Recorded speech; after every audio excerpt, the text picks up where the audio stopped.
ام المومنین حضرت سیدہ عائشہ رضی اللہ تعالی عنہا سے پوچھا گیا کہ آخر یہ زلزلے کیوں آتے ہیں؟ تو آپ نے فرمایا کہ جب شادی شدہ عورتیں بہک جاتی ہیں، اور جب لوگ زنا کو حلال سمجھنے لگتے ہیں، اور جب شراب اور گانے کی محفلیں سجنے لگ جاتی ہیں، تو عرش پر اللہ کو غیرت آتی ہے، وہ زمین کو حکم دیتا ہے اور زمین میں زلزلے پیدا ہو جاتے ہیں، زمین ہلنے لگ جایا کرتی ہے۔ اور ایک دوسری روایت ہے جس کے راوی حضرت سیدنا ابو ہریرہ رضی اللہ تعالیٰ عنہ ہے۔ آپ فرماتے ہیں کہ اللہ کے نبی صلی اللہ تعالیٰ علیہ وآلہ وسلم نے زلزلے آنے کی کئی ساری وجہیں اور کئی سارے اسباب بتائے۔ آپ فرماتے ہیں، اللہ کے نبی فرماتے ہیں کہ جب مال غنیمت کو گھر کی دولت سمجھ لیا جائے، اور جب امانت میں خیانت کی جانے لگے، اور جب زکوٰۃ کو بوجھ اور تاوان سمجھا جائے، اور جب دین کا علم دنیا کمانے کی نیت سے حاصل کیا جائے، اور جب مرد بیوی کی تو اطاعت کرے مگر اپنی ماں کی نافرمانی کرے، ماں کو جھڑکے، اسی طرح بندہ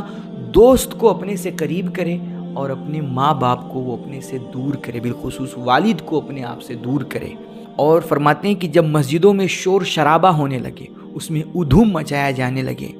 اور جب قوم کی قیادت کسی فاسق و فاجر اور بدکار کے ہاتھ میں چلی جائے، یعنی قوم کا رہنما نیک لوگوں، سوجھ بوجھ رکھنے والوں کے بجائے کسی ناہنجار اور ایرے غیرے کو بنا دیا جائے، اور اسی طرح جب لوگوں کی عزت ان کی عزت کی وجہ سے نہ ہو بلکہ ان کے شر سے بچنے کے لیے ان کی عزت کی جائے، یعنی حقیقت میں کوئی بندہ عزت دار نہ بچے، لوگ اس کی عزت کریں تو اس کے شر سے بچنے کے لیے، اس کے خوف سے اس کی عزت کریں،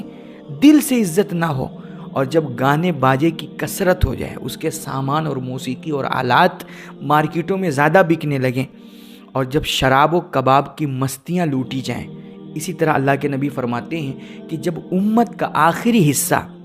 اپنے سے پہلے والے حصے پر لان تان کریں، یعنی کہ بعد کے لوگ اپنے بزرگوں کو برا بھلا کہیں، اپنے آباء و اجداد کو برا بھلا کہیں، تو اللہ کے نبی فرماتے ہیں کہ ایسے وقت میں تم سرخ آندھیوں،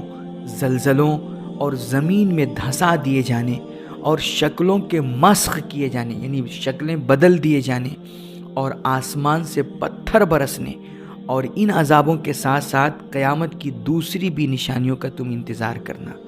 جو لگاتار اس طرح ظاہر ہوں گی، یعنی یہ زلزلے، یہ عذاب، یہ طوفان، یہ آندھی، یہ اس طرح ظاہر ہوں گی کہ جیسے کہ کسی لڑی کا دھاگا ٹوٹ جائے تو لگاتار اس کے دانے گرنے لگ جاتے ہیں، اسی طرح کثرت کے ساتھ زلزلے اور طوفان اور یہ آندھیاں اور دنیا بھر کی تمام قیامت کی نشانیاں ظاہر ہوں گی۔ میرے بھائی، آج ترکی کے حالات ہیں،